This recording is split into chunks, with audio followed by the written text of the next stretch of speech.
jumping up and down, down, down, down, down.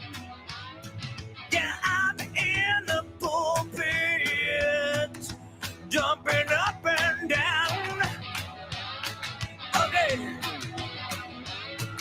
Well, I've been hollering good news all the miles around.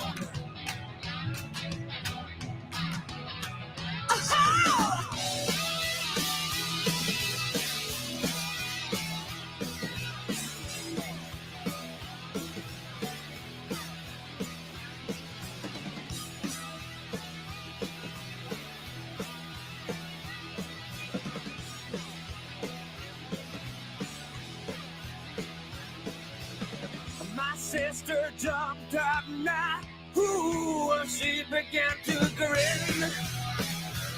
Yeah, she did. Well, my sister jumped up, ooh, she began to grin. She said, good Lord have mercy, please forgive me for my sins. Forgive me now, please, please, please. Oh, oh, oh. Ah, yes.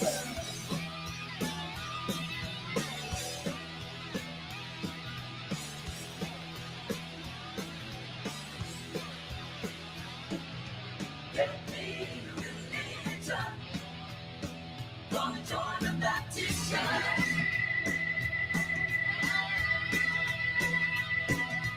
Climb up this mountain, shine down upon our world. Get me religion. Gonna join the Baptist church.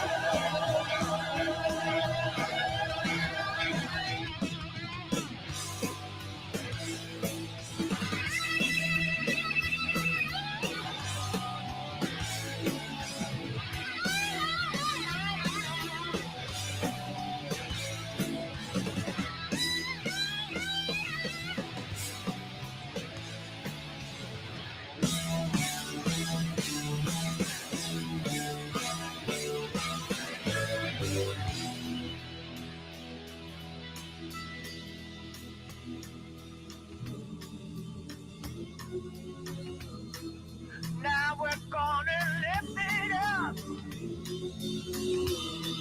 Yes, we've got to lift it up. Tell me, do you feel right? None of us. And we're in. Good evening. Here we go. Here we go. He did it again, didn't he? He normally counts us in 1, 2, 3, go live. But no, he just presses the button again. Tonight. We didn't bother with any of that. Well, I was. You what? You were asking me what number it was. Next minute, you're like pressing buttons and we're live. I don't know what's going on with your head anymore. It's not a good start, is it? My head's not in the game. No, but we're going to have a great cheers. night. Cheers. We're back in the bar, Yeah, back in back in the Finnegan's. bar. Good evening. Let us know if you're watching online. Let us know if you've got a drink on the go. Yeah, any drink. Don't have to be drinking beer. You can drink whatever you want. It can be anything, can't Yeah. it? It sounds like Miriam, who isn't in yet because she's busy somewhere. I forget what she's doing, but she can't come. She'll be in later. Yep. She drinks apple juice, doesn't she? She does, doesn't she? It sounds like, is there a plane going over your house or something? It sounds like the police are turned up in the police helicopter. It might be Carla's, what's it called? Protection. That's. We've got Carla Thomas in this evening. Hey. Carla. Yes, Carla. Lovely to be here. Can I just say again, look, we've upgraded, especially for you today, Carla, we've upgraded our seats. Yeah. Normally, people are sat on just not a comfortable chair at all, but how's that on comfiness? Extremely comfortable. Great. Loving it. Thank you. That's all right. We've upgraded. What were you going to say before that? Sorry. I don't know. Can I just say? Can I just say? Can I just say? It sounded like it was going to be something. It sounded like it was going to be really good. I can't remember what it was. What's going on with your head, lad? I don't know. You've gone in the head, haven't We're you? in the bar tonight again. We're back. And actually, this is the last one for a few weeks because of what, Alan? Because of what? Because I'm going on a well-deserved holiday. He's going on holiday again, Carla. We were saying about this. Where to this time? Where to, Alan? I'm going to Turkey this time. And how long will your house be unprotected for? 11 nights. 11 nights, people. Come on, surely we can do something. 11 nights. You're forgetting I know where you live. You do. I do. And I can knock your extension down. You can, the way I built it. Carla, I would say you're another one of those guests who when you said you'd come on, I thought that's just so generous of you, but also, are you sure? I'm sure. I know you well enough, I think. Good, you do. You do. I think that's what you were going to say. But you don't know Alan that well. I'm the quiet one here. You are the quiet one. Yeah. And you know what happened this week is Britain's Got Talent posted Alan's video again, didn't they, Alan? They did, yeah. They just did. When they you reminded. Just when away. You think you'd have got out of it. We could have been on Race Across the World now, only for them. Have you ever watched that program, Race Across the World, Carla? No. Oh, it's top quality TV. Right. And premise of it, so she knows what the premise of a Race Across the World. It's supposed to start again recently, a celebrity version, but it didn't start because I think the country they were going to be starting in, there was an earthquake, so out of solidarity, they didn't start this week. They haven't started. So it's going to start next week. But basically, the idea is if you're going to fly from one place to another, you can't fly, but they give you the money for the flight, and you've got to make it over land, buses and trains and all that. Money. So I applied to go on the show. Did a video, as you can imagine. They're very excited. They loved what I was offering. It was us. Us together. We applied. It was your idea, but we applied. They saw the video. They said, particularly liked me. They said, we love the cheeky chappy, the young-looking fellow. His granddad, not so much. But they got us to interview, and then they said, Alan basically said, have you been on TV before? And so Alan had to own up and say, yeah. I was once briefly on Britain's Got Talent. Briefly. And we said, is that going to be a problem? And they said, probably not. And then they said, let's just Google you. And then afterwards they said, definitely yes, that is going to be a problem. So, and you know what they said was, sadly, he was both too famous, because he's not famous enough. Too famous for the normal Race Across the World, and not famous enough for the celebrity version. And if you saw some of the names they've got on the celebrity version, that tells you exactly how low I am. How low Alan is on the scale of celebrity. So that's a shame. It is a shame because we just smashed that. Alan loves a holiday, and so he'd have been away again. I tell you what, you've been away more than me this year. Oh yeah, come on. You have. Carla. I swear to you, you have. You've had more holidays than me. Carla's not buying it, neither am I. You had all your holidays when you were working for us, and then you had 2 weeks off before you started your new job. I needed 2 weeks off. That was therapy after the experience I've been put through with you. Therapy? 10 years. The damage has been done, Carla, I can assure you. He's something else, this fella. Let's see who's in then. I'm glad he's gone, to be honest. All right, let's not get personal. Beverly's in. Beverly Wright. So Beverly Wright, lovely to have you in tonight. And she she teaches one of my kids. And so whenever I speak, I feel strange calling. Did you say Miss Wright? I feel strange calling Beverly because I feel like I should call her Mrs. Wright. Mrs. Wright. Yeah. Hi, Mrs. Wright. Hello, Mrs. Wright. Yeah. Hello, so she's a Wright. teacher at our local school and a very good one. And so she's teaching my eldest. Yes. My eldest daughter, not my eldest child, my middle child. Yeah. So all the best with that one. She's good. She's my only daughter. Ray's in. He's drinking IPA. Very good. My daughter is in also. Hope she's a fancy glass of water. I hope you've done your homework. Hope Mrs. Wright watching. Hope you've done your homework. Barbara's in. Evening. Nice to see you. Barbs. We're going to have a great time tonight, Barbara. We've got a special guest in, so that's very good. We've got the posh seats out for Carla tonight. We've rolled out the red carpet for you. So that's good. I'm feeling very honoured. And good. And Gav is asking, is there any sponsors this week, lads?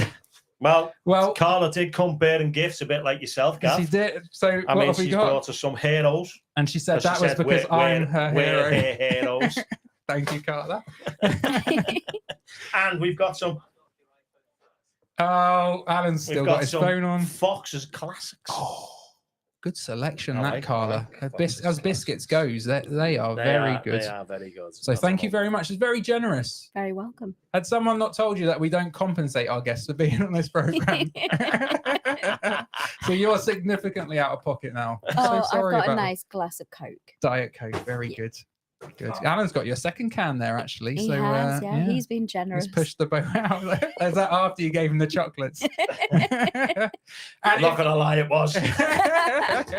And if you didn't see last week's episode, it was a bar and grill at Finnegan's last week. It was absolutely another level. I thought Gav was coming and I thought he was going to cook a bit of steak and we'd just try a couple of pieces and then he'd sit down and chat to us. Yeah. The lad, bless him, he was non-stop cooking. All over the cooking all night. Kebabs, Wagyu burgers, steak. burgers, steak. And gave us steak to take home. He gave us a steak to You cooked yours, didn't you? I cooked it. And shared it with Emma. I shared it with my wife. You wuss. And she loved it. She loved it. And mine's still not it. What is it in the freezer? How long is that going to last, Gav? Let us know because I think he's wasted that. No, it's in the freezer. Tom, don't worry about it. Is it in the freezer? Yeah, it's in the freezer. Okay, well, Gav, thank you for that. And actually, Gav, in the comments, cheers, Gav. Just put the name of your business. Actually, I think you might get a little bit of business sent your way. I chatted to a couple of people and they were very impressed. We put the leaflet up. We put the leaflet up so you can follow that on our social media if you'd like to book Gavin. I mean, I think Gav's going to come back again sometime. Oh, he's definitely coming back. I've got a feeling. I've got a feeling he could be back. Steak night might become a monthly thing at Finnegan's. Steak night might become Indian night. And do you know what also happened? What? This is brilliant. I was at the footy and for my son's footy. And one of the mums came up to me and she said, where is Finnegan's? What? She said, where is Finnegan's? Because me and my fella, Tony, this is Chris and Tony, were going out for the night. And she thought she'd come for a steak at Finnegan's. So she said, I saw on your page, it's always talking about the pub at Finnegan's and the steaks and stuff. And so, so we've got a booking. She's booked in for next Tuesday. So you've got to do something there. Good job it's me day off. I'll have plenty of prep time. Although I'm not here. Oh, a day off. I wish I knew what a day off was. He's got a new job, Carla. He's gone to work for the Message Trust, which is really fantastic good. organisation. And it's exciting. It is. It really is. We're just messing with each other. Thank you, Carla. Thank you. We're messing with each other. But but they've got him run ragged because he had it easy with me, basically. Well, that's what he's now realizing after leaving me in the lurch. You know what I mean? He's left me in the lurch, and now he's realized he wasn't too bad, Alan, was he? I had it easy with him. I could do what I want. You know, I could go on holiday 6 times a year and all that. Now I've got to book them. So regrets? No, no regrets at all. I've got a few, but as it stands, far few to mention. He'd do that in the office regularly. Good. We've got Divine Comedy in. Is that Mark? Mark Divine. Mark's in. Nice. Mark. Cheers, Mark. Nice to see you tonight. Here we go. Here we go. What? This is my daughter trying to get an early shout for Nugget of the Week. She says, after all the holidays you've had, Alan, you've probably travelled around the world a couple 100 times already. Race across the world. You've already done it. I can fall out with you, Hope. I think. Grant. Yeah. Well, good job I'm not there, Sunday. Nice Me and you would have beef. Nick's in as well. Nice to see you. Great. My dad's in as well. Best behaviour. Looks sharp. Yes, Mark. Nice to have you in as well. Mark did the comedy course, didn't he that we did recently? And he's carried on. He's doing very well. He's carried on. He's hosting nights and everything from what I can see. So fair play to you, Mark. There's a bit in the Irish Centre in Liverpool and stuff very like good. that. Yeah. Very good. Seems to be on Hot Water and Shenanigans and places like that. Well, give this video a little share. Basically, what Finnegan's is, if you're in for the first time, maybe you've come to see Carla, and I don't blame you because she's going to be a delight tonight. But if this is your first time, every week we have a different guest in. We spend the evening in the bar, chatting with our mates, getting to know them, talking about life, solving all the issues, creating some issues, talking about faith. Looking at things from a faith perspective, and we love it. It's great fun. People watch it live, people watch it back, listen back to it. You can get it on all those good podcast platforms, YouTube as well. And actually, after tonight, we're going to have a couple of weeks off, aren't we? We are. So so what we're doing is, or what you're doing, because I'm away. Doing, Alan's away. What you're on doing holiday is we're going to be doing Finnegan's Dave.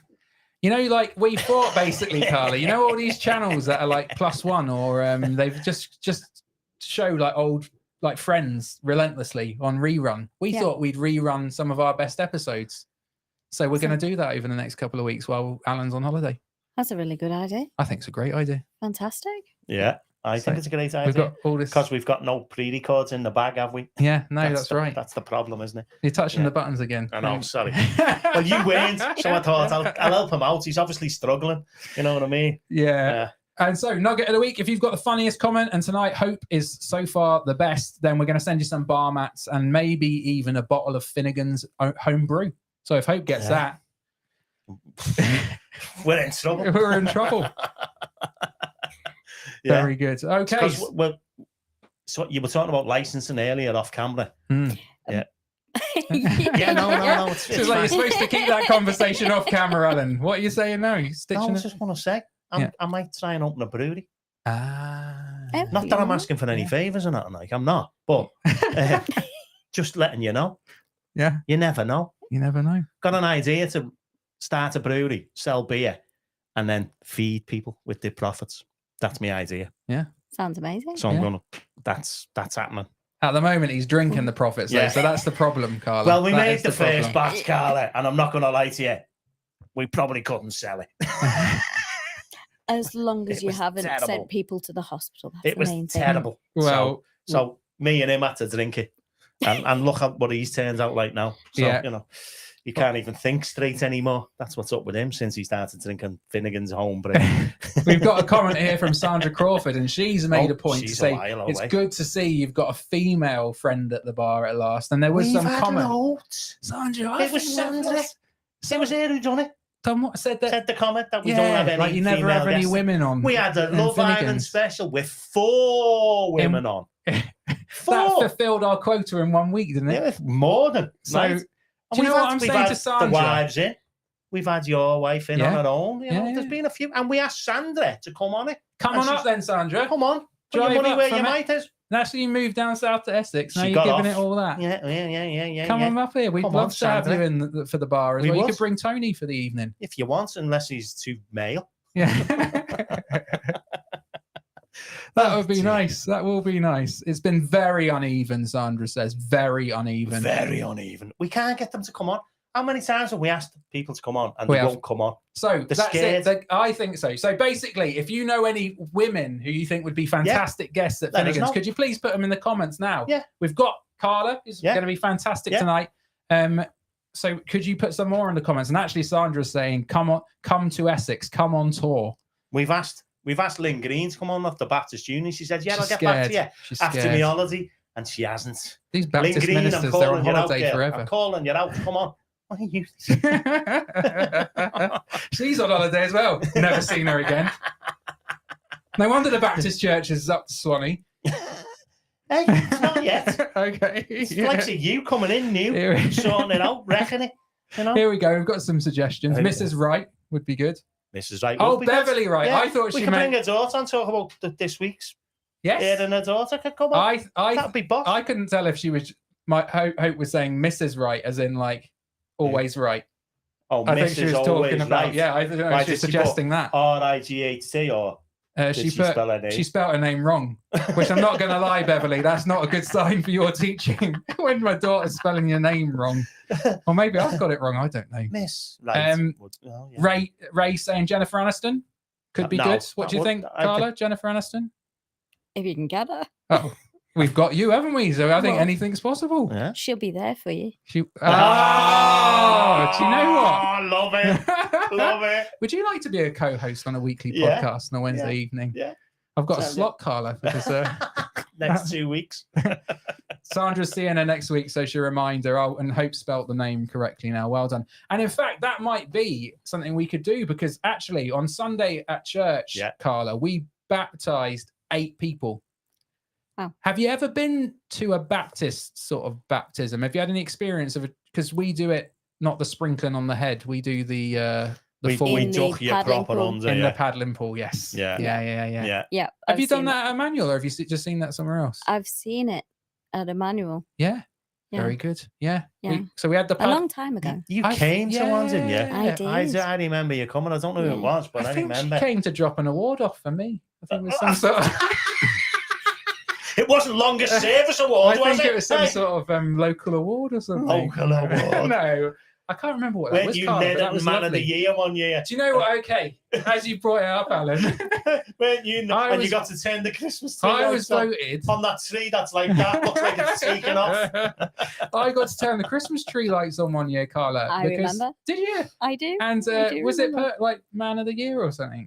Netherlands Man of the Year. Was it Person of the Year? Women were included as well, Sandra. Before you get onto that one. Calm down, Sandra. So Person of the Year. You must have been. I don't know. I remember everyone had your faces on their heads and that, which was just disconcerting, to be honest. It was. I was just looking around, seeing Tom Grants everywhere. I was like, no. I think it was. How many holidays are these not going to have? I think it was a pity thing, wasn't it, for me? But bless them. That was very kind. Like you say, the Christmas tree's not there anymore, so I don't know if I did it wrong. Isn't it? I think they took it down. When did he take it down? It kept dying. Christmas spirit just kept wanting to go. It was literally sideways last time I looked at it. But yeah. I don't know what's going on. Netherlands Nugget of the Year, Nick said. That could be it, couldn't it? That was me. You. Netherlands Nugget of the Year. Nugget of the Year. Yeah. I mean, Catherine Ryan would be good. Anyone got any contact ability with these people, or is these just a wish list? Yeah. Maybe people you do know. But Mrs. Wright would be good. And sorry, we had 8 people baptized on Sunday, Carla. So lots of young people as well, which is just so encouraging, because often the church is full of people of older generation, which is great too, full of wisdom and experience. But it's also nice to have some life and young people. And I'm not young anymore. What are you on about? Old people haven't got life. Is that what you're saying? They've got less of it than the younger people. No, they've lived more of it. That's what it is. True. Live more of it. And so it was lovely just to hear stories, wasn't it? It was People from backgrounds of addiction, Carla, people from people who had felt lost in life, or just been through really tough life circumstances and had found in faith just hope. I found it quite humbling, because you have been to our church, but it's going to sound terrible. Don't say it then, Alan. He said this is going to sound terrible, and then it does sound terrible, Carla. And I don't know what to do with that. I think our church style, for me, it has to be that God's working in people's lives, because what we do isn't that good, is what I'm saying. Alan's very self-deprecating, so he doesn't think he's doing a good job. No. And we joke about it, but he's actually doing a very good job. It feels, and he's a local lad. He's from Netherlands. He grew up here, off the estate, come to faith. I wasn't. You lived in Bootle? Yeah, that's not Netherton. Well, it's Bootle. Bootle. You ask anyone in Netherton if Netherton's Bootle. No, I get it. I get it. It's on your address, though. Carla, maybe you could sort this out as a councillor. Well, no. Yeah, it's Bootle. Okay, thank you. It's part of Bootle. It's part of Bootle, but this is the content people really want. I would say Netherton's identity is it's we are Netherton, we are not Bootle. It's a bit like being an Evertonian. We're not Liverpool fans. Do you get what I mean? Yeah. It's similar. I think that's what it feels like. Yeah. Because I'm from Bootle.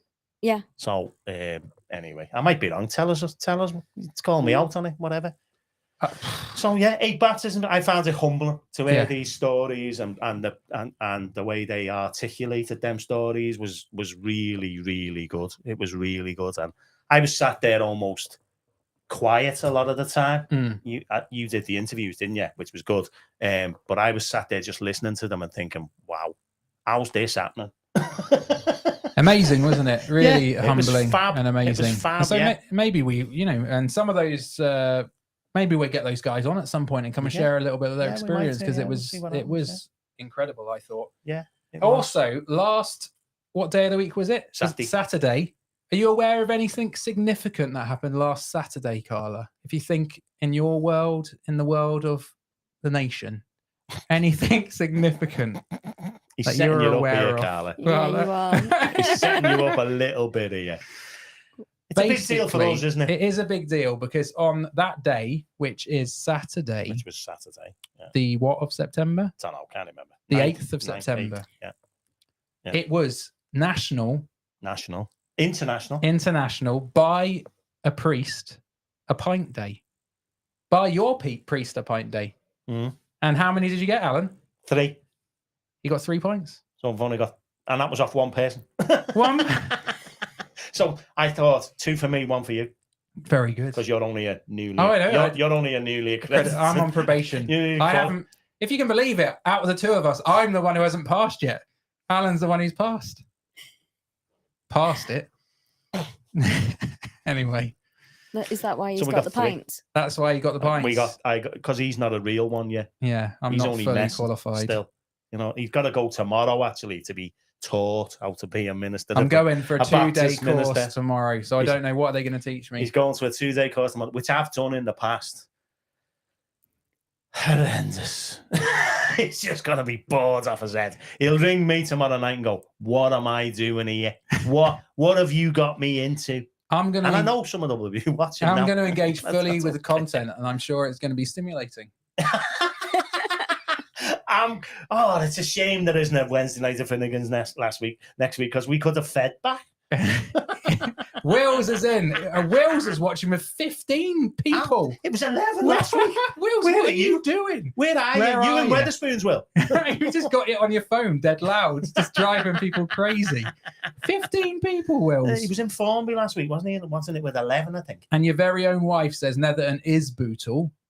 The postcode was originally Bootle 10, not L30. All I'm trying to say, Joyce, is that people in Netherton would rather identify as it being its own place, separate from Bootle. They don't like being tagged on to Bootle. Mark said it used to be Bootle 10. It did used to be Bootle 10. Mark. I know that. You're a funny man and a knowledgeable man. L30. And I appreciate both of those things. Mark Devine, our comedy man. Our comedy man. He's very having a laugh. When is it by a girl? So I'm just saying, when is it by a girl priest a gin day? You can't have both. I mean, what do you want? You either want equality or not, Sandra. Come on. No, don't get started on that, Alan. Honestly, she can have a pint I've not got time to write the apology emails anymore. And some people write pen and paper when they complain about you, and I'm not buying stamps. It's been a while, hasn't it? It has. Why is Emma saying it? Just have his earpods in and smile like he does when I'm talking to him in the car. Oh, okay. She means the training tomorrow. Yeah. Yeah. Do you know what I do, Carla? And I feel bad about this a little bit. But once you've been in the car for a long time, like on a long journey, I'm from down south. I don't know if you can tell by the accent. Only slightly. He says nougat rather than nugget. Yeah. What do you say? Good. Nuggets. Well done. Okay, yeah. She's not a Tory. She's a politician. She's saying that very carefully. She's a proper Labour Party member. And not so Tory what I toffs. do is I'll do so many hours in the car with the kids, nattering and all that. But after a while, I'll slide one earpod in to the ear that no one can see. And I'll listen to a podcast while we're driving along. And then eventually Emma will ask me a question and she'll realise that I've zoned out. Ah, well, never mind. There we go. Anyway, let's get on with the interview then. Let's get on with the interview. Let's crack on. And so I've basically honestly, I just want to big Carla up right at the beginning because Carla is a local councillor in our community. Yeah. And in the 10 years I've been here, I've found you to be so helpful. Yeah. So encouraging. You'll often come down to the church and see what we're doing and give you an award. Give me an award. Never give me an award, But you always radiate hope for me. Yeah. I always think you're someone who lights up the room. Smiles. She does. And so I'm super pleased that you're in tonight, Carla. Thank you so much for coming to join us. And we've got a whole load of things we can talk about. But equally, if anyone at home wants to ask a question, throw it in the chat, and we'll ask Carla those questions. So throw them in there now. As we go along, if something Carla says inspires you, then just chuck it in, and we'll talk about it. But already you've got some love in the comments there from people who know you, obviously, Carla. So that's ace. But tell us, just to start with, just a little bit about yourself, Carla. That would be ace. Well, first of all, thank you very much for inviting me. It's a pleasure to be here. Oh, good. And I am really touched by the comments that you just made, Tom, which is really, really kind. So to give you a bit of a background to me, I'll start with a little bit of personal history. So I was born in 1981, and when I was 6 weeks old, I was diagnosed with a very aggressive childhood cancer, which was called a neuroblastoma. Okay. My parents were told that I would only have 2 weeks to live because it was that serious, and there was a fundraising set up, which my auntie had supported, and it was to raise money to send me to America for life-saving treatment. Wow. Fortunately for me, the tumour stopped growing, and I no longer needed it. So my mum and dad donated all the money raised to Alder Hey so that they could get a CT scanner. Wow. Really? Yes. I've still got the certificate from Alder Hey. Wow. For my mum and dad. And well, it actually is in my name. So, which was really lovely. But from then, all my life, obviously, as a result of the cancer and the radiotherapy and chemotherapy I'd had, along with surgery, it left me with long-term disabilities. So life has always been a bit challenging, but for me, it's about being positive. You know, you dealt your cards in life, deal with it as best you can. And from there, I went on to... sorry, can I just ask you a couple of questions about that? I mean, how did, because obviously for your parents and that must have been just the world drops, the bottom drops out of your world in that moment, and to have that, that kind of, for you initially, it was like, this is just a matter of weeks, kind of prepare yourself for this being a negative. And how did they, have you ever had that conversation with them around what that was like in that moment? Because I can't think of many scenarios that would be, because of the extreme of emotion, isn't it? It's like so excited about baby arriving, but then to so quickly within weeks have that kind of turned around. It must have been just so tough to deal with. It was devastating for them, and I was their first child. Right. Okay. So even more traumatic. I think at the time my mum had said she just noticed that I'd had a swollen belly, and she took me to the doctor, and initially they thought it was just colic. Right. Okay. So it was only that when it carried on and the symptoms were getting worse, she realized it was more serious and needed to take me to the hospital for a check. Okay. But from both my parents, I mean, they're amazing for what they've dealt with. I mean, they spent about 2.5 years just living in the hospital while I was undergoing long-term treatment. Wow. And for them, back then, there wasn't as much support as there is today. So where you've got like the Ronald McDonald House and lots of mental health support available, that they didn't have any of that. It was purely they sought support from each other, from family, and from God. My mum said that she really found her faith at that point, that she wanted hope, and to lift her out of the negative, to think I would live. Yeah. And unfortunately, it was the case that miracles can happen. Wow. I mean, it's just so. I mean, I'm intrigued, and I know we talked ahead of tonight just to say, is it okay, for us to talk about this? And you've been so gracious to say we could delve into this a little bit, but I want to do it sensitively. Yeah. And you look like you're going to say something, Alan. I was only going to ask what faith background your mum was. So. Yeah. She is Christian. Yeah, she's Christian. Yeah, like fantastic. Protestant, Catholic. What? Did she? She's quite private, so I don't really want to. No, that's fine. No, if that's okay. Yeah, no, that's absolutely fine.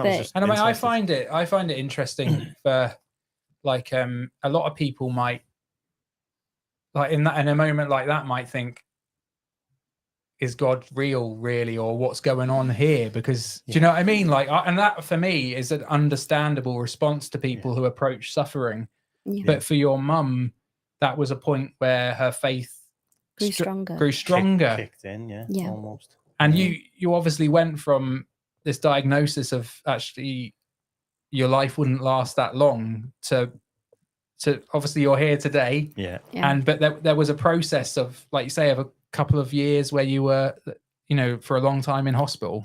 Well, it was a 5-year clearance that you had to get through. So for the first 5 years of my life was very much touch and go for my family, because with the neuroblastoma, with it being such an aggressive tumour, there was no guarantees whether it would go into full remission. Yeah. Again, fortunately, it did for me, but there are so many children that just don't survive that tumour. Wow. What an evil disease. Just horrendous. Yeah. Horrendous. Yeah. So what did life look like for you then, growing up, and beyond that? Like, I was very, very lucky. Yeah. Because a lot of my friends didn't see the disability.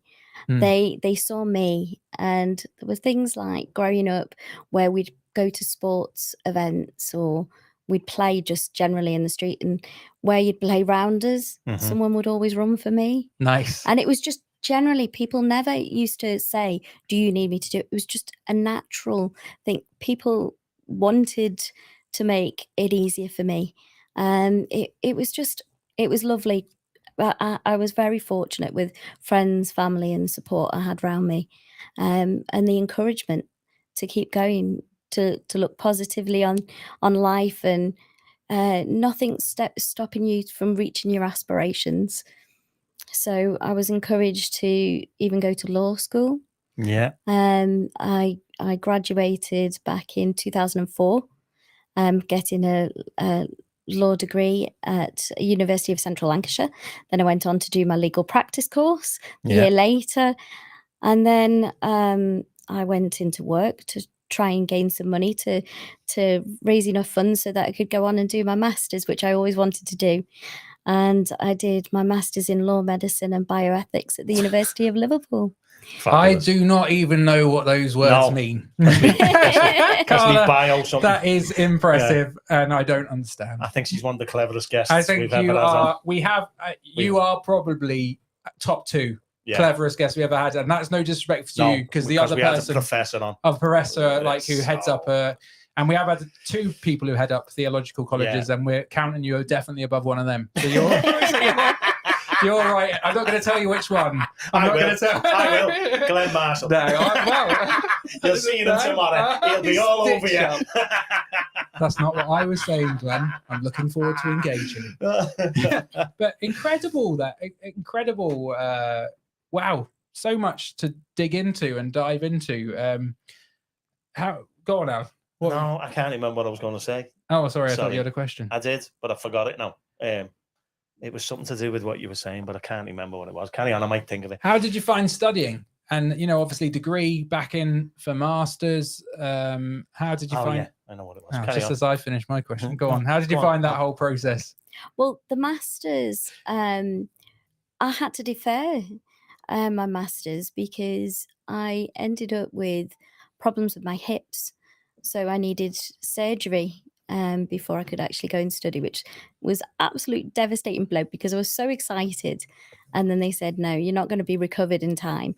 So I had hip surgery and then went the year later. Okay. But I was still in recovery for the full year before the graduation ceremony was going to take place. And I was so nervous about going up and collecting my certificate. And I said, I want to do it without crutches. I was absolutely adamant. My mum and dad said, oh, no one's going to mind you going up and collecting your certificate with crutches. And I said, no, I really want to do this. And I worked so hard with the physiotherapy team that I did it without crutches for the first time. Wow. In it must have been about 3 or 4 years of using crutches, that it was in front of Phil Thompson. No, right.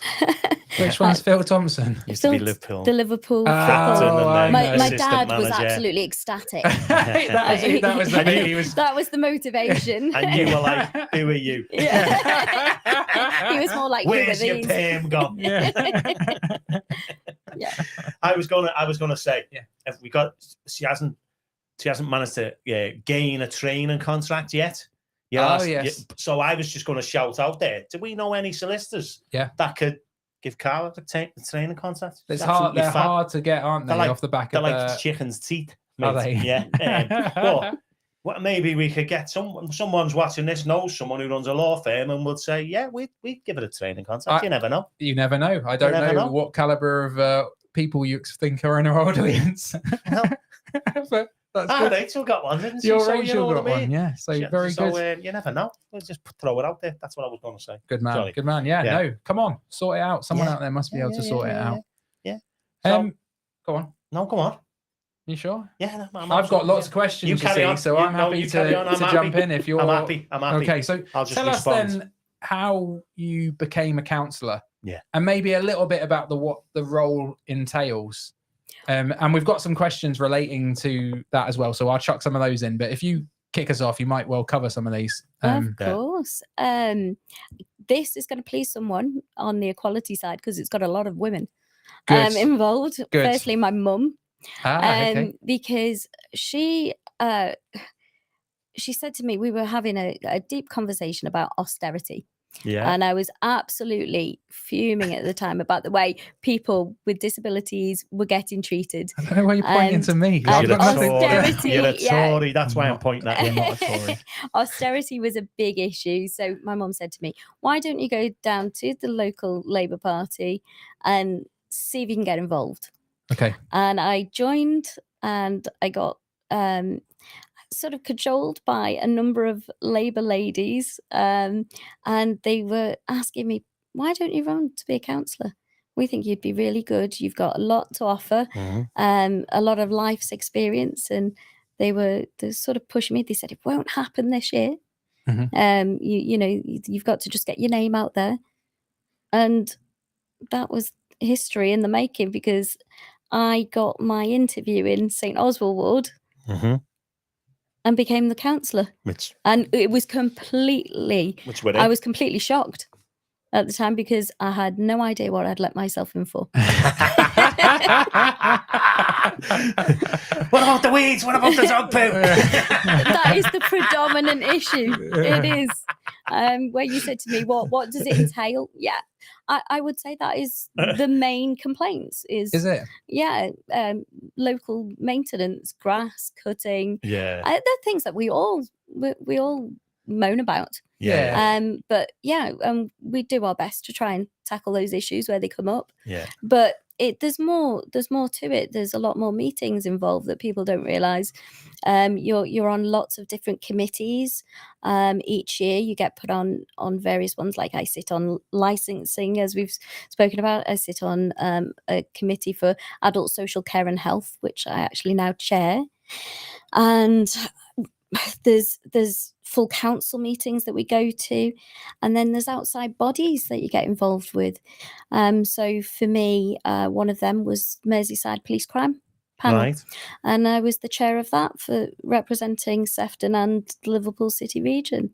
So, but then in recent years, in 2018, I was selected by Metro Mayor Steve Rotherham to become his deputy portfolio holder for policy, reform and resources. And a lot of those things have been to do with equality. So we looked at women in political leadership.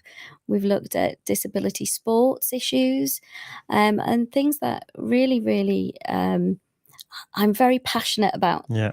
Trying to improve people's lives for the better. Yeah. And where we can influence policy and change in our local area. Fabulous. Yeah. What's not that I want to do Peter Dowd out of a job, but would you ever consider going for MP of somewhere? I'd love to be an MP at some point. But my main focus is purely on my role as a councillor, I mean, which I'm not I absolutely love. That's a great answer. That's an MP's answer, Carla. Yeah. Give it some time. Yeah, it was. because you sent us a bit of a bio over and all that before you came, which was fab. But what I picked up from it was you're very busy. Very busy. Very busy. People are saying that, a very busy lady. She very is busy. Very busy. Yeah. I mean, some of the stuff that you wrote to us, about being councillors, being on the school boards, being all sorts of different stuff that you've done. We've got Mark tagging someone in, trying to get you in a print somewhere, something, get a law firm as well here. So oh, thank you.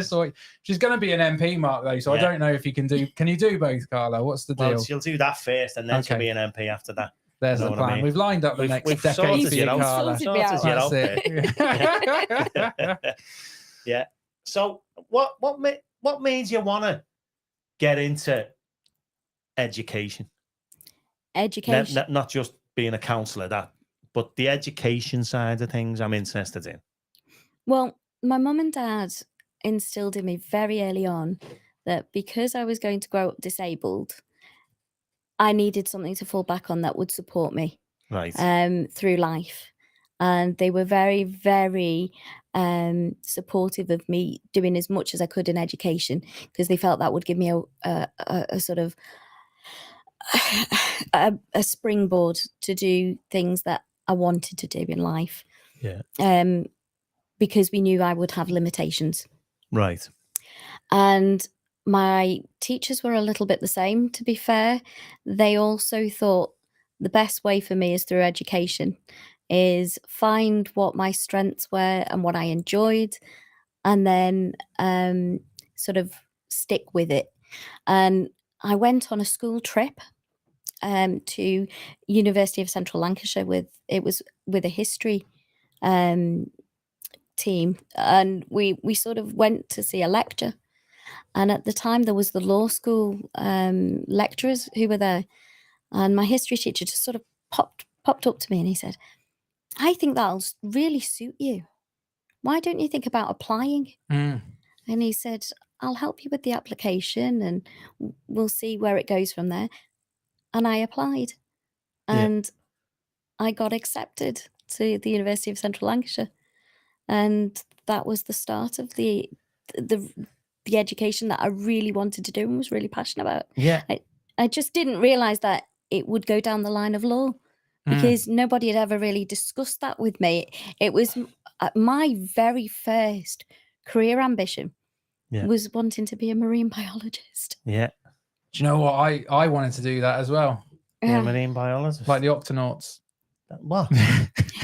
No, marine biology. That was something about the sea that caught my imagination as well. I wanted to be clever enough to get a job in the gyro. And guess what? I wasn't. Well, because when I went to George of England School in Bootle, and like the cleverest people out of there ended up in the gyro, basically, was what it was. That was sort of your career path. Get the gyro, you've kind of arrived. You made it. From Bootle. Yeah, from our school anyway. Yeah, it was like education wasn't high on my agenda, but later on, and I actually think it was faith that did this for me, because I couldn't read properly and everything when I left school. I still can't. Now I'm terrible at reading when I have to read stuff out in church. That's just a nervousness, that's the thing. No, it's not. It's not the nerve. I just, we done it last week with Super Club and Supper Club. Yeah. So, it's like, I mean, I found out I was dyslexic when I was 40, but, but I valued reading books and stuff. It's gonna sound mad, isn't it? Books and stuff, because of faith. And I actually learned to read more because I started reading the Bible, which is weird, you know what I mean? Yeah. And then it got me wanting to get more education, because I wasn't really that interested in school. I think that sort of, I can relate with that. But for me, it was more because I would spend a lot of time off school, going through treatments. It would often be that I would have my head in a book. Right. I used to just enjoy reading, sit in a corner with a book, or drawing. I was really into art. Yeah. I was very artistic as a child. My mum just knew I'd be quite content with a paintbrush, sitting there painting, and I don't think that's ever really changed. I do. That's my spare time. I still love to paint and do watercolor paintings, and and things just to relax. But I think in terms of education, my dad, it was quite an influence on me. He didn't go down the education route. He went through vocation. Yeah. He became a self-employed windscreen fitter, Right. and he did plant machinery. Yeah. But from his perspective, he used to say to me, I wish I'd have done more at school. Yeah. I was once driving a machine, a digger kind of machine, so plant machinery. This is the link, Tom. And as I'm driving it, the window fell. It was up above my head, fell and smashed on my head. It wasn't my dad. Your dad might have fixed that afterwards. You never know. he might have come out and fixed that one. Literally fell off and smashed on my head. We'll have to do a double check. It wasn't. That's it. He used to put me in the digger buckets. Did he? Yeah, we used to get taken. Me and my sister used to go, and we'd often find ourselves sitting watching my dad climbing cranes right to the top on the docks. Yeah. With massive sheets of glass in his hand, because back then health and safety, there wasn't any. No, he could have toppled off any of those cranes back then. Wow, it would have been a horror show. Yeah. Terrifying. And we've got a couple of Mark said that in reference to you being the next MP, he feels Peter's on borrowed time.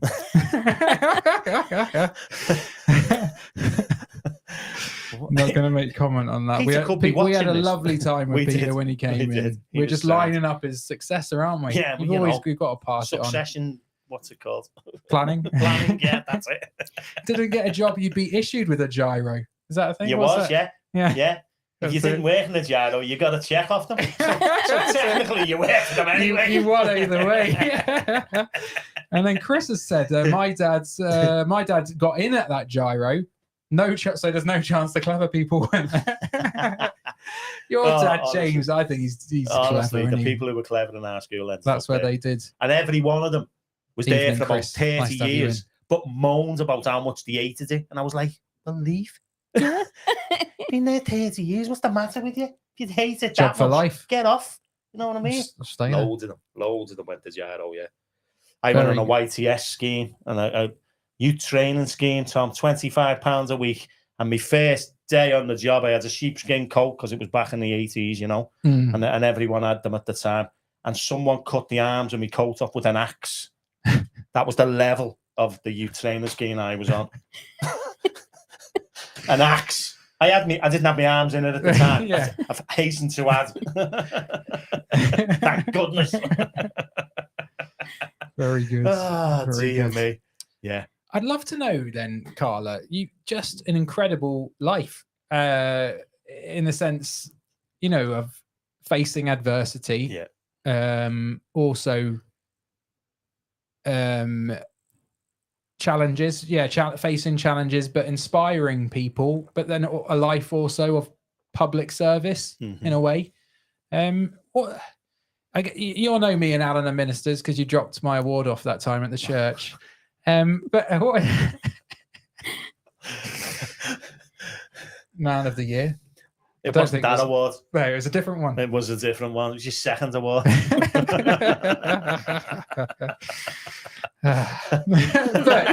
you got so many. We've lost count, haven't we? How many awards? Yes, I don't like to talk about it. No, you but wouldn't, what does that kind of that experience of suffering, of pain, of that adversity in life? What's your view on faith? And we've said this many times that we've had people come in the bar who have faith, who don't have faith, who aren't sure, and it's all fine. But I just, knowing you as being such a person of, you radiate hope, and I'd just be interested to know what your faith perspective is, what your worldview is, because you seem such a positive, so positive.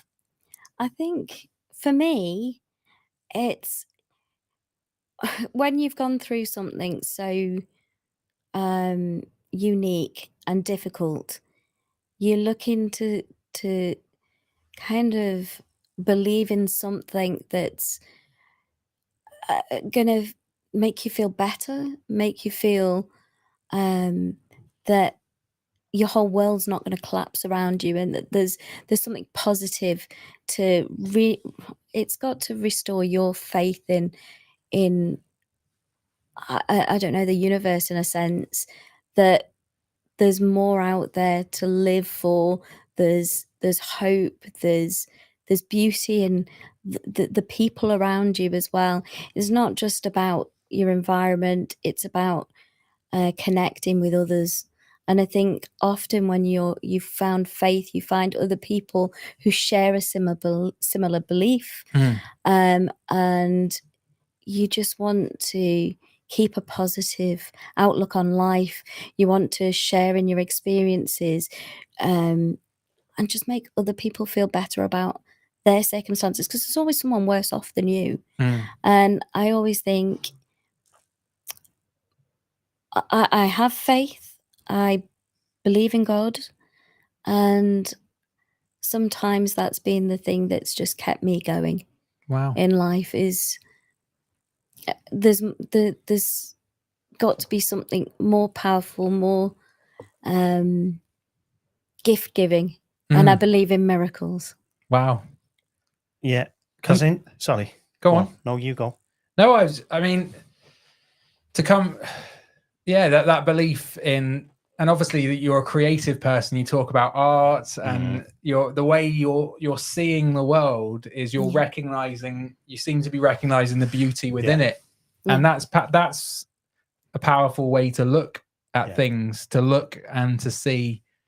There's brokenness, of course, and you said yourself when to get into politics, something about the austerity measures that were in place, and I'm assuming that links with some of the impact you were seeing they were having on people, friends or family or communities. So you are seeing brokenness, but it's not overwhelming your vision. You're still seeing beauty and hope and holding faith within that, which is impressive.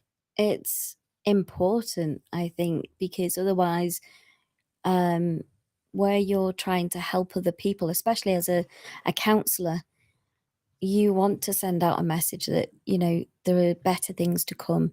You don't want people to feel that they're isolated and alone. I've got empathy with a lot of people and their circumstances, and you just want to give them that that hug of support that says, look, we can get through it. We can get through it. So good. It was a bit similar for my sister. Okay. I think more than anything, that changed my whole outlook on life too. And because go on. I was just about to touch on that. That's why I went backwards. Because your sister was involved in the Ariana Grande, is that how you say it? Concert at the MEN Manchester Arena when the bomb exploded, and she was really affected by that. And it led. I'm reading in now a little bit to you you turned that into some sort of positives as well in terms of the fundraising that you've done around it. But what was that like at the time? Because that must have been a scary, horrible time again in your family's life. And we've chatted before, haven't we, briefly, and we're going to touch on this subject sensitively, and you're happy for us to do so. But just tell Alan to pipe down if needed. That's fine. We all do that. But maybe you could speak to that a bit, Carla. Yeah, on the night when my sister had gone to the Ariana Grande concert, she's gone with a friend, and her friend's daughter was 13 at the time. It was a birthday treat. And they had to leave early because my sister had work the next day, and she said, we'll leave early. Ariana Grande went on to do an encore. Okay. And as my sister was leaving with a friend, he walked right past her. Wow. And it was probably 30 seconds, maybe so later, he detonated. And she jumped on her friend and the little girl, and she ended up having to be carried out across to the Radisson Blu Hotel in Manchester, whose staff were absolutely amazing. They were bringing out towels and trying to stem the blood, the flow of the blood from her injuries, and the police officer was with her. But when she rung me when she was at the hotel, I got this call from her, unexpected. I think I've been shot. She had no idea what was happening. Right. And I said, "What do you mean you've been shot?" I was completely confused. And she said, "I'm sorry, I'm losing consciousness. I'll put you on to a police officer." And then I'm on the phone to a police officer, finding out what's happened. And they said that they were going to take her to one of the hospitals. They didn't know which one at the time, while they were organising all of what was going on, which was just chaos. As soon as we knew she was going to Manchester Royal Infirmary, we flew down the motorway to get to her. When we get there was reporters everywhere, police everywhere. We went inside. We were directed to where she was, and her injuries were very serious. She'd already had her scans, and luckily some of the shrapnel hadn't damaged a major organ, but very, very close to. And she ended up having 3 operations within 6 days at Manchester Royal Infirmary. And she's been left in a wheelchair since. She's not fully recovered, and she'll always have PTSD as a result, which is completely understandable. Absolutely, yeah. I can't imagine. I cannot imagine just the fear, that would have both gripped her and you as a family in that moment. And it's the worst. You know, that's the worst sort of phone call anyone could receive, isn't it? And how have you as a family, and your sister, it's Julie, isn't it?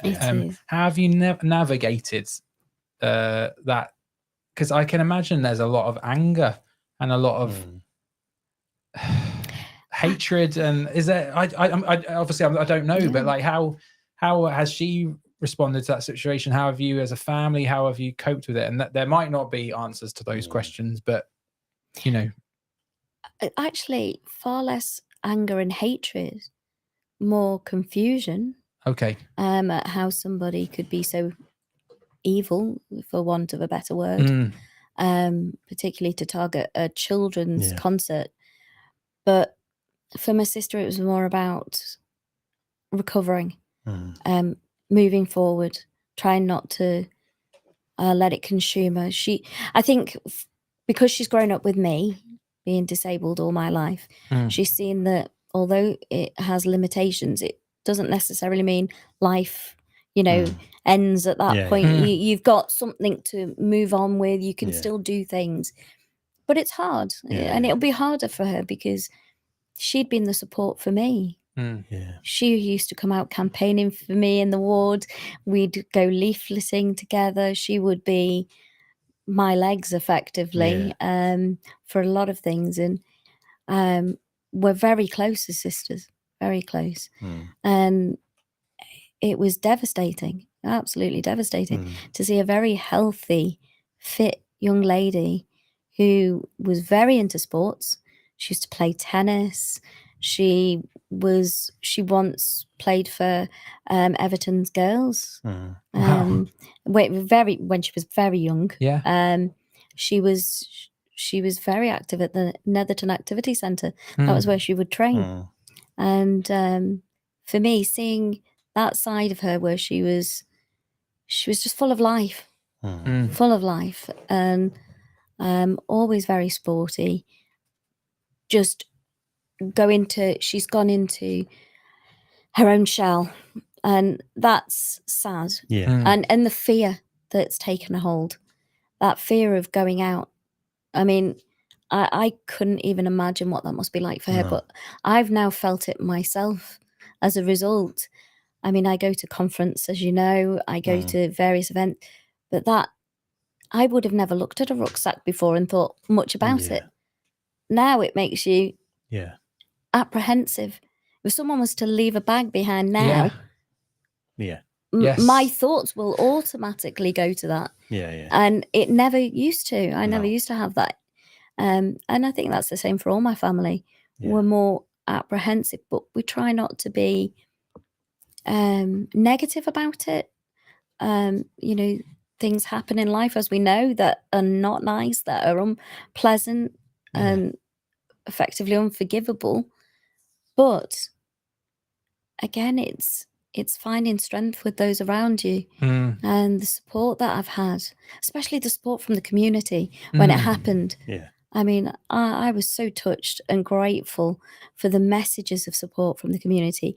I have been so blessed being a councillor in St Oswald Wold. I really have, and a councillor for Sefton, because the support around me from my colleagues, from my friends, from the MPs, from Steve Rotherham, everybody rallied round to let me know that they were there for not just me, but my family, for Julie, if there was anything. And that come from so many people I didn't know.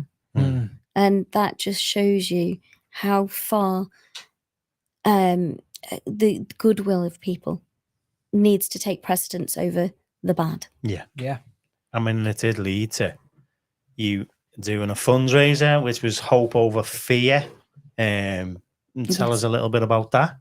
Yeah. And again, I named it Hope Over Fear because that's what I wanted people to take from the event. We wanted to portray to people who'd been affected that, you know, there's more positive from this. Don't let the negative destroy your very soul and being. But the Hope Over Fear event itself was, I wanted to unite the two cities, Manchester and Liverpool, in support of the victims of the terrorist attack, to show that the two cities, no matter what our rivalries may be, everything gets put aside for a tragic event that affects human life and suffering. And we raised, on the night, it was just under £10,000, which we gave to the Manchester Fund. Incredible. In support. Fabulous. Yeah. Fabulous. You touched briefly on the, well, there was loads going through my head as you were talking. Like, found it really interesting how you kind of referenced at one point your sister had seen you overcoming, you know, challenges, adversities, and, you know, in that way that then for her, following, you know, this horrendous atrocity, you know, and that has left her with, you know, on, you know, a whole load of stuff that she's now facing, adversities that she'd already seen in her big sister, someone who could take some of those things and knocks and carry on. And I think that's, you are incredibly inspirational, Carla, really, in that way. And your sister obviously has, you know, experienced that firsthand, you know, and has helped her. And so to even witness that situation, and again, we talked about the way we see and engage in the world, and for you to continue to choose hope over fear, going, you know, even in the light of that situation, I am in awe really on that. And to not only choose it, but to lead in it in a way where you're, you know, you're not just personally choosing it, but you're publicly and encouraging others to choose that path and creating ways for them to do so with a fundraiser like that. It really is I think impressive. Talking to you, you can see the kinds of hope inspires you to almost do everything what you do. It seems like it's a bedrock in your life, this hope for something better, not just for yourself, but for others and for society and everything. And I think that's fabulous. Yeah. So good. And I think that's the reason I got into politics. Go on. Someone did ask that question. Sorry. It was aspirational. It was. Okay. It was for others. Sharing my life's experience, but also to try and get betterment for others from the things I've experienced, what I wouldn't want someone else to suffer or experience. So, so good. So if you could give advice to some people who are listening to this, who maybe would, think, oh, the world's not right, blah, blah, blah, whatever. Well, how would you encourage them to get involved locally, politically, whatever, do you get what I mean? Yeah, in whatever capacity they feel they're capable, join a group, join support, speak to people, get in touch. I mean, your local councillors, get in touch with your MP's office. If you're not political in that way, find a support group. someone who's got empathy with your set of circumstances. But if you're really passionate, go ahead, do it.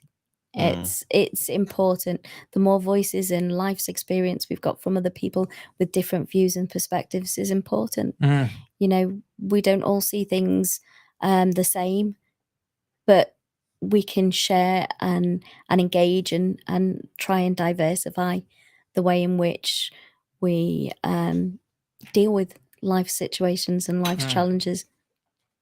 So good. Fabulous. So get involved, so basically. Good. Yeah. Get involved. Yeah. We see loads of people that kind of involvement in our community grocery and you know, in volunteering at church and a parent and toddler group or a youth group or whatever it'll be, and people come to life in those kind of settings, you know, literally come to life, you know, in the sense that, not literally, but in the sense that they, you know, they flourish. They do flourish. And there's something they get involved and get around people and be with people. It's just good for you, isn't it? Something in humanity that we're built for community and for loving and caring for one another. And when we're doing that, we'll give, you know, and take opportunities to do that. I don't want to go all theological, but it's right at the beginning of Genesis, isn't it? It's not good to be alone. It's not good to be alone. That's what it says right at the beginning. It's not good to be alone. You know, so we're built for community and relationship and all that kind of stuff.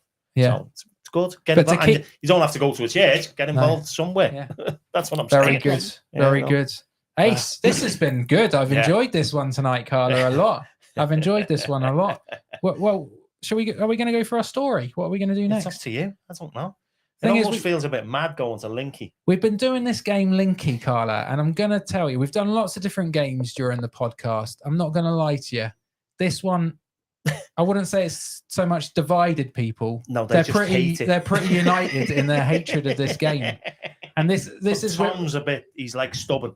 So I've said, look, we're just going to keep doing it, but I think we might retire it after tonight. Well, I don't want to put Carla through Linky. You don't want to put her through Linky? No, she's achieved so much in life. This would be the final straw. She would be, yeah. But there's no pride in that. Most people beat me, don't be so.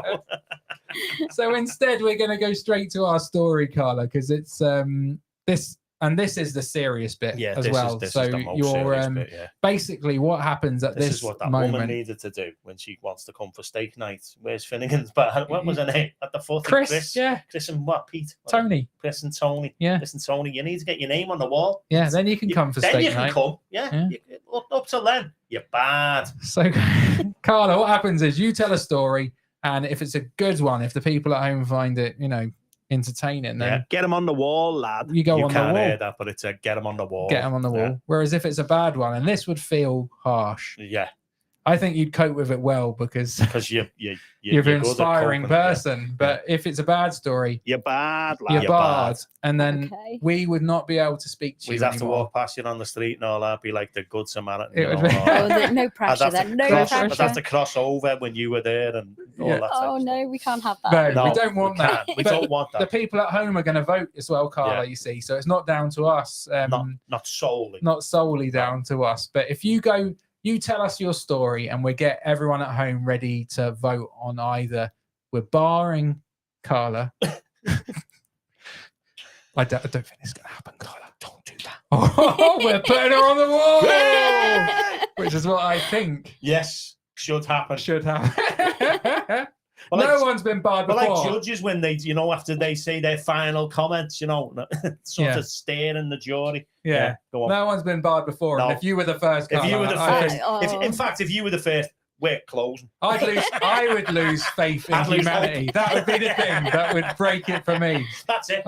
We'd shut. Shutting down. Yeah. That's it. We'll pass over to you then, Carla. Go for it. Okay, I'm feeling a bit of pressure now. No pressure.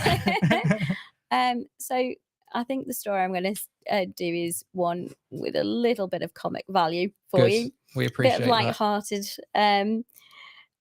situation was I was quite young at the time, about maybe 10, 11 years old.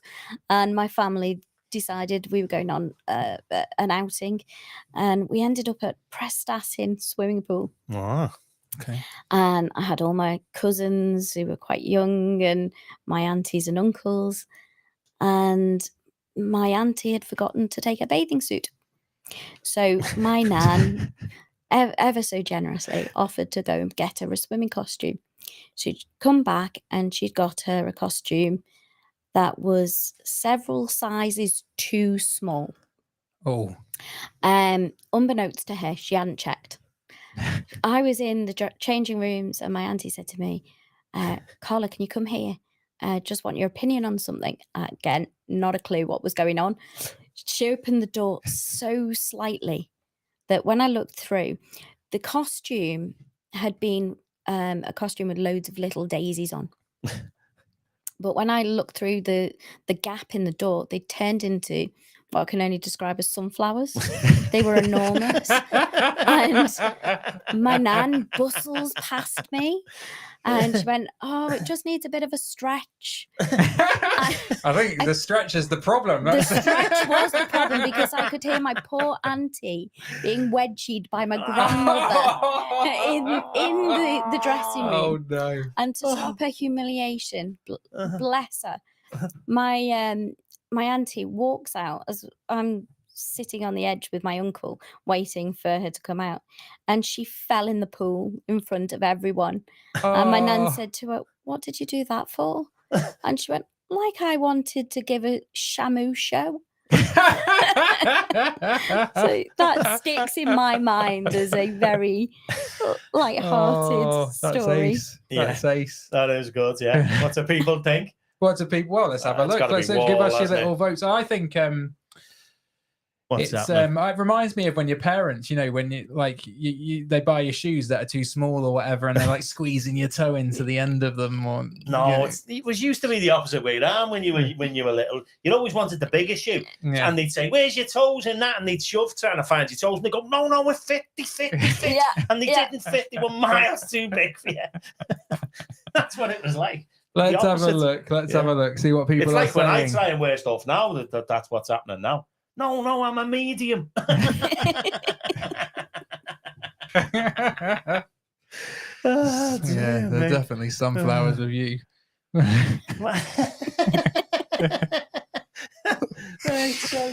we go. I'm leaning back tonight. Carla, if you had to say... I'm going to get the Barnett while I'm there, I think.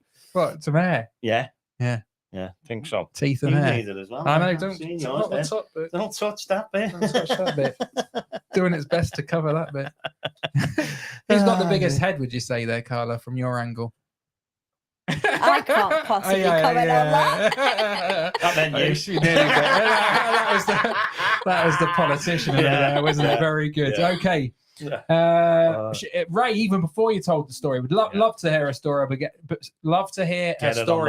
her on the wall, lads. Anyway, if anyone's gonna bar her, Chris has said, get her on the wall. No story needed. Bev's on the wall.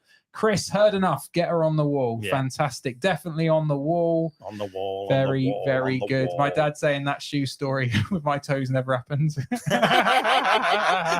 He's got the biggest toes you've ever seen in your life. Wall. Yeah. And Carla's a legend. Definitely on the wall. Yes. Yay. Carla. That's what we like to hear. Get her on the wall. Let's get you on the wall. Okay. We've got Gav to put up as well. We'll put Gav on. Gav the chef. We were outside and we didn't have the pen and all that, did we? So, Chef Gav.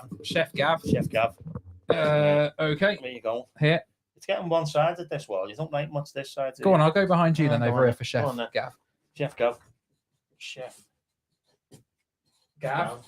No one's going to be able to see that because I'll be in the way all the time. Well, you want me to go over there and then it's a problem. I'm just saying. Carla. Do you have little letters before your name for the councillor bit? CLLR. Oh, we're going with that. We're going with that. Okay. We're going right here. Yeah, right central. Right in the middle. CLLR. Carla Thomas. And you're in good company there because you're with Dr. Michael Layden. Yes. There. Wow. Who is possibly the cleverest person we've ever had in here. Second cleverest now. There you go. There you go.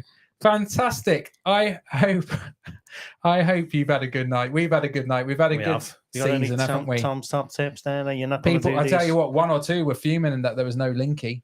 No linky. So, but there you go. No linky. No likey. You shouldn't have got into me, should you? That's another game, isn't it? No linky. No likey. There was no licky. What was that? No lighty. Okay. No likey. Oh, I don't know.